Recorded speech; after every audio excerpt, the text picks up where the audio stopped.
Naghihintay na ang mga bisita ni Kuya sa confession room. Tanggalin mo. Oh my God! Oh my God! Maligayang pagbabalik sa aking bahay, Francine at Seth. Kuya, thank you po. Hi, Kuya. Kumusta na kayo? Kuya, ayos lang naman. Saya kaming nakabalik dito sa bayan. Lalo na po ako. Matagal-tagal na rin tayong hindi nagkakausap. Nag-English na ako. Yun lang. I was not surprised. Uy! Oh, me too, kuya. When was the last time you were here? Ay, may accent si Kuya. Laban ka na. 2019. We're here as Gold Squad. Ano ba bago sa'yo ngayon, Seth? Hairstyle. Joke lang, kuya. Well, kuya, gusto ko lang ikwento sa'yo na natapos ko na po yung senior high ko last year. Okay po kami ng pamilya ko. Yun po ang mahalaga. Lahat ng aral na natutunan ko nung pumasok ako dito, kung sino yung hopeful son mo, ganun pa din. And look at where you are now. Mahirap siya. Mahirap yung biyahe na pinagdaanan ko. Gaya po ng sinabi ko pagpasok ko dito, hindi ko sasayangin yung pagkakataon na ibibigay sa akin araw-araw. Mabuti naman kung gano'n. Kinamusta rin naman ni Kuya si Francine.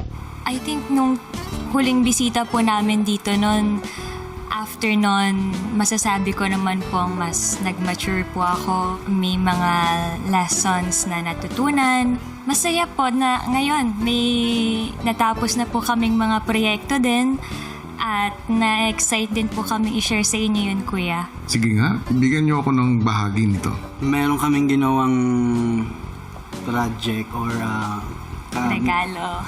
regalo po sa paparating na Pasko. Para sa ating mga kapamilya at kapuso po yung napanood nyo na ba, kuya, yung Shake, Rattle and Roll? Horror. It's a horror film. Yes, Yes po, po. Kuya. Kayo ba natatakutin, mahilig, manakot? Pareho pong matatakutin at mahilig manakot. Eksakto pala. Meron akong inihanda. Handa ba kayo sa isang task? Opo. Handa po, kuya. Handang-handa. Kailangan ninyong gulatin ang mga housemates. Para sa kanilang task, ay kailangan pumunta ni na Francine at Seth sa task room kung saan may mga nakapwestong regalo. At dito, isa-isang papasok ang bawat grupo ng mga housemates. At magtatago naman ang isa kina Seth at Francine sa loob ng pinakamalaking box ng regalo para gulatin ng mga housemates na makikilala nila.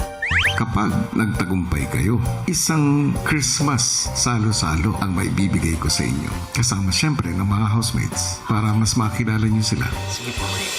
Matapos makuha ang mga costumes na gagamitin nila sa panggulat, ay agad nang nagpunta ng task room sila Francine at Seth para magplano. Ganito na lang gawin natin. Ako na lang unang makikipag-usap sa kanila. Pwedeng nasa loob ka na ng box. Dito. Yeah. Nagpapagay sa'yo! Oh my God!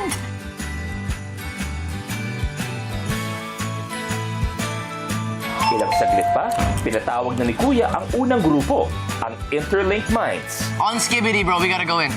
Pagpasok nila sa task room,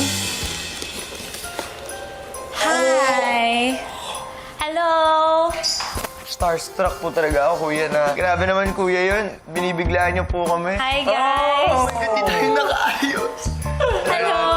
Pasok. Hello, Hello po. guys! I'm po. Ate Francine. Ate Francine. Ate Hi Chin po. na lang. Hello! Hi, nice to meet you. Hello. meet you. Hello. Hello. Hi. Hi, guys. Kamusta kayo? Hello. Hi po, I'm Hello. Inigo. Hello, Enigo. Hello. Heath po. Hi. Ate Francine po, tama po ba? Yes, yes. Okay. Hi. Hi. So, ako ang bisita for today. oh, muntik ka pang madulas, Francine. Welcome po, welcome. Welcome sa bahay ni kuya po. Kayo, kamusta naman kayo dito? Okay lang po. Saya po. Masaya kayo Enjoy ba? po. Oo nga, kasi may Christmas tree na rin kayo. Well, ayokong patagalin kasi na-excite ako para sa inyo. May mga hinanda kaming gifts for you guys. Yeah, so pili lang kayo. It's okay. Pili lang kayo ng mga gifts nyo. Para sa inyo yan. Pick this one. Pwede na actually, no. Ito, andito yung mga regalo. I think nandito yung isang...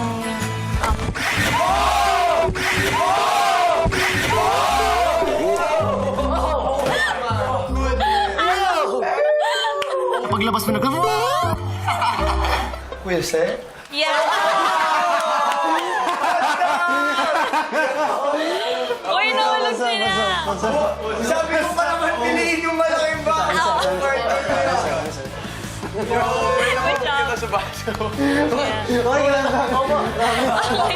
May sinahulog! Sina Seth at Francine nakipagkwentuhan sa mga boys. Kamusta dito sa bahay ni Kuya? Masaya po. Very masaya po. Marami po. Yes po. Ay, hindi. Dami kayo. Daming pagkain kasi, pero in fairness kasi, meron time po sunod-sunod po kami nanalo ng weekly task. Kaya may budget po kami. At puno po yung ref namin. Ayun. Napaka-humble po nila. Napaka-chill lang po nila doon kanina. May next batch pa, I think. Yeah, so, secret. Yeah. Siya naman yung clown.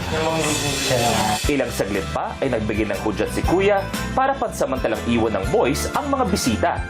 Matapos magtagumpay na gulatin ng Interlake Minds, ay pinaghandaan na ni Seth at Francine ang susunod na grupo. Maya-maya ay magkasunod na ng pumasok ang Palabang Hells at Astig Divas. What's up, guys? Literal na surprise, What's up, Lela? Literal na surprise, guys. Sunset. Hello, kamusta? Bigla ako. Tara, po kayo. Para mas maganda. Ang random. Ang random po talaga. Uulitin ko, ang random po talaga. Parang, ano meron, Kuya? Ayun na, gusto ko lang yung kamustahin. Kumusta? Okay. Ang random po! Sobra! Si Seth nag-umpisa na sa kanyang random small talk sa housemates. Ikaw, Sofia, ano sa tingin mo yung tradisyon ng Christmas na hindi mo kayang bitawan? Hindi ko talaga kaya bitawan yung Christmas with my mom.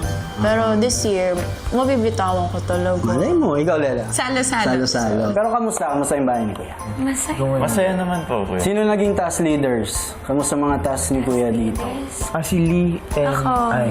Kamusta ang task? Basically, lahat po. Masaya. Laging panalo naman. Dalawang beses na po. May kanya po kaming definition ng pagkapanalo eh. Ayun lang. Malay natin. Di natin masabi.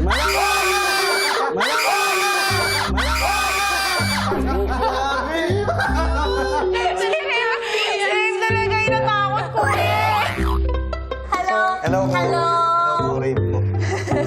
Sigaw mo na ba? Bigla nga ako. Sa pinupit talaga ng boses niya yun yung kinataas din ng boses niya. Lela, gaano kataas? Taas yun? Naparusa.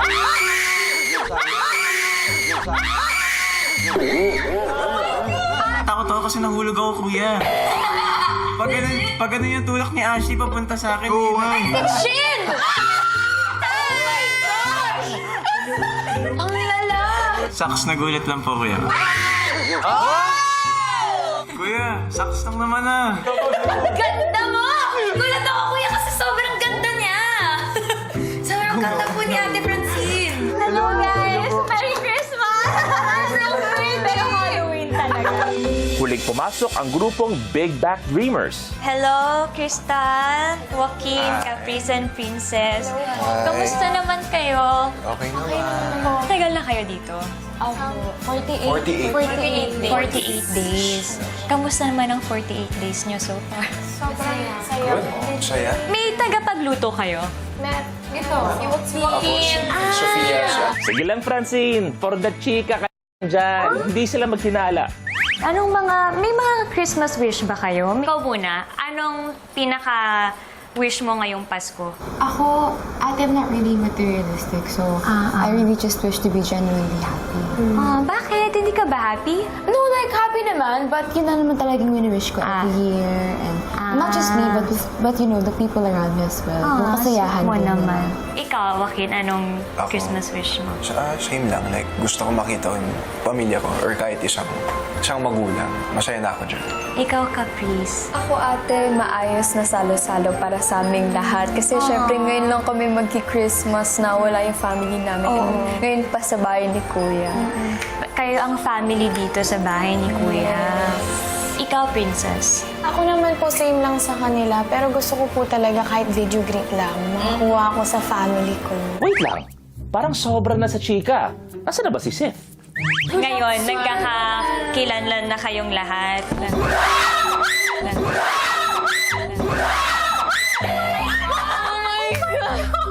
Alam ko kung sinong pinaka nagulat. Kuya? pinaka-nagulat, kuya. Sorry guys, sorry. Ako kuya nagulat, hindi ako nagulat. I'm so cool. Pinatawa si Chris. Oh my God, ano ba? Kuya, akala ko Christmas, kuya. Halloween. Kaya nga. Ito yung reaction nila. Sorry. Nagulat kayo? Nagulat sila? Ganyan ba ang nagulat? Ganyan ba? Tapos ang kanilang task, muling kinausap ni Kuya sina Francine at Seth. Francine at Seth, binabati ko kayo. Okay ba kuya yung pananakot? Tama at approve. Thank you kuya. Thank you, Kuya. Kaya naman congratulations para dito. Lahat ng grupo na pumasok doon sa task room, nagulat ninyo. Mahusay. Yay! At dahil napagtagumpayan ninyo yung task na ibinigay ko sa inyo, ay matatanggap ninyo ang napag-usapan nating reward. Yay! At yun ay inihanda ko na sa storage room. Pwede nyo na itong dalhin sa pagpasok ninyo sa loob ng aking bahay. Ano yan? Bibing ka, puto bumbong. Manifest. Saka ganun si Rave. Ay, ano na? Kuya. Uy! Wow! Saan yung gusto? Uy, bibingka. Wow! Uy, buto Yung iba po nasa Wow, labas. pwedeng check muna natin yung bahay. Hindi po, tara, kuya. Ang ganda ng bahay ngayon, Ba, kuya. sino nagpapasa sa inyo? Kami po lahat. Lahat kayo? Pwede ko silipin yung kwarto. Yes! Jigoys, andyan sila.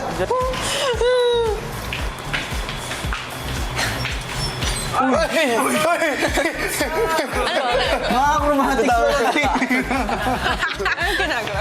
Nagtawa na siya, tapos nakaharap niya na si kuya. Dati ang pwesto ng higaan ko dun. Sino nakapwesto banda dyan? Sa dulo or... Sa pangalawa sa dulo. Si Clifford. Sobrang random lang naman. Tara. Labas tayo. Si Francine, pinuntahan naman ang kwarto ng girls. Oh my God! Wow, linis! Nakatulog na ako dito once. Talaga? Oo. I think mga 5 years ago, pina-acting kami ni Kuya. Yun yung task nag-acting? namin. Kaso parang hindi ata kami hindi namin na-achieve. Sunod na nilang pinagsaluhan ang dalang pagkain ng mga bisita. Wala kayo, di talaga ako nahiya ko po. Mamaya Sige na, mauna na kayo. Si Seth, mukhang na-miss ang bahay ni Kuya. Yun kayo ni Clifford. Maano lang ako. Nafe-feel mo yung nostalgia. Hindi ko... Thank you. It's Christmas Day. Ilan days kayo next day? 2 months. 2 months din. New Year and Christmas New Year. Thank you po sa handa. Yun, kahit tayo kan. Gusto mo bibingka? Bibingka. Okay lang. Bo, ate na lang. Para may ano sila. Okay na, sa inyo yan. Sa inyo na yan. Ano pa? Thank you. So, kamusta ang bahay? Sino pinaka-natanda sa inyo? Ay, 20. Sino bunso? Ako, 16 lang din ako nung PBB ako. Siguro yung yung hindi ako sanay umarap nun sa tao. Yung mga task kasi masaya siya gawin eh. Para lang kayo naglalaro. Pero, yun ang pinakamahirap sa akin, yung maharap sa tao. Ganyan. Tapos, mahihain kasi ako that time. Pero ngayon, Hindi na. mahihain pa rin. Sa pagbabalik tanaw ni Seth, mukhang mas nakarelate pa ang housemates. Nung Pasko, nung nandito ako, gusto ko na umalis. May doorbell si kuya doon, na pwede mong doorbell pag gusto mong umalis. Ilang beses ko pinag-isipan yun. Tapos pumunta sa akin dito, nanay ko. Meron akong blindfold noon. Tapos pinahawak lang sa akin ni kuya yung kamay ng nanay ko. Tapos kailangan namin mahulaan kung sino yung nanay namin. Pag hindi namin nahulaan, hindi namin makikita. And paglapit pa lang ng nanay ko, alam na alam ko ng kamay niya. Si Seth, nagpakwento din sa housemates na tulad niya noon ay malayo sa kanilang pamilya ngayong Kapaskuhan. Ang mga nararamdaman nyo dahil magpapasko na. Ako naman po kuya, first time ko lang pong mapapalayo sa family ko. So syempre po mahirap para sa akin. Pero kuya, once in a lifetime experience lang po kasi ito eh. Kaya feel ko okay lang naman po kung hindi ko muna makakasama yung family ko. Christmas wish. Anong gusto? Christmas wish, yun po, makita po yung family ko. Okay na po ako doon. Ako kasi, yung family namin sa Cebu, every Pasko parang sobrang kumpleto talaga kami. Sa bahay lang talaga kami. So, ngayon naman na parang, in a way, first Christmas ko rin to if ever andito pa ako sa bahay. It's gonna be my first Christmas without my family. Andun rin yung lungkot syempre na sana isa sa kanila makita ko this Christmas. Yun talaga yung Christmas wish ko. Noong una po kasi hindi ko po talaga gusto pumasok here. But if I were to go back to my decision po, I would still do it knowing na what I learned inside this house po. Na I learned so much onting conversations lang with my mom or with my dad. I just want to tell them na I'm doing good inside the house. Isa rin ako sa nominated, so I don't know if I'm gonna get a chance to see them, pero sinulit ko na lang po yun 1 week na to. And I guess yung Christmas wish ko po is na manatili po si Lee dito sa bahay. What? Ramyo. Bagay na bagay siya dito eh. And I know na marami siyang mapapakita. And I want him to stay. So yun lang po yung Christmas wish ko for this Christmas. Hey! Relax, dude. Ako po, kuya, I'm also very grateful and happy. Of course, I do miss my family and I would want to be with them, especially this Christmas season. But at the same time, I'm also very happy with the family na nabuo ko dito sa bahay ni Kuya. I'm also just enjoying every moment po sa bahay ni Kuya with everybody. Masaya ako na nakahanap sila ng kaibigan at ng pamilya sa isa't isa. And I hope makip nila yun, Kuya. Siyempre nakakalungkot kasi di ko din kasama family ko, sila kuya, mama. Pero katulad din ng sinabi nila, one-time experience nga lang to. Minsan lang to sa buhay natin. So, kailangan ko din kayanin. At masaya din ako kasi first time ko magse-celebrate with them. Si Sofia, tuluyan ang naging emosyonal na nagbahagi ng kanyang saloobin. Hindi ako magsisinungaling habang malapit na yung Christmas. Mas marami na akong days na malungkot. Kasi unlike them, si Mommy kasi mag-isa lang outside. So kung wala ako there, it's just gonna be her alone. 18 Christmases, lahat yon kasama si Mommy. Madalas kaming dalawa lang. So kung wala ako, hindi ko alam kung asan siya. But looking at all the housemates, they make it easier. Kasi alam ko rin na gusto ni Mommy na kayanin ko. Pero Christmas wish ko, makita lang si Mommy or kahit marinig ko lang siya. Nakikita ko po sa kanila yung mga kapatid ko na halos kaidaran lang din po nila. And parang umiiral yung spirit ng pagkaate ko. I want to see them win. Genuinely, Kuya. Nakaka-relate din ako kasi hindi ako sanay ng hindi nagse-celebrate ng Christmas nang hindi buo yung family. Kaya yun lang lagi ang Christmas wish ko. Alam ko nakakalungkot pero gaya nga ng mga sinasabi nyo, once in a lifetime experience. So make the most of it.